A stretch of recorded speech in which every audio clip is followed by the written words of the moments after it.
ઘરફોડ ચોરીના 2 આરોપીઓને ઘટના સ્થળે લઈ જઈ પોલીસે આ રિકન્ડક્શન કરાવ્યું હતું। ગાંધીનગર ક્રાઇમ ન્યૂઝમાં આપનું સ્વાગત છે।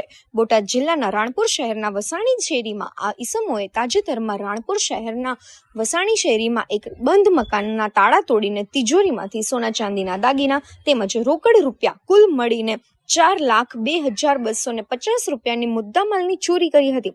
તેમજ મેઘાણીનગર વિસ્તારમાં બંધ મકાનને નિશાન બનાવી તાળું તોડી તિજોરીમાંથી સોના ચાંદીના દાગીના તેમજ રોકડ રૂપિયા મળી કુલ 1.5 લાખના મુદ્દામાલની ચોરી કરી હતી, જેને પોલીસે ભેદ ઉકેલીને આરોપીઓને ઝડપી પાડી કોર્ટમાં રજૂ કરી હતી। 7 દિવસના રિમાન્ડ માંગ્યા હતા, પરંતુ રાણપુર કોર્ટે બંને ઈસમોને 5 દિવસના રિમાન્ડ મંજૂર કર્યા હતા।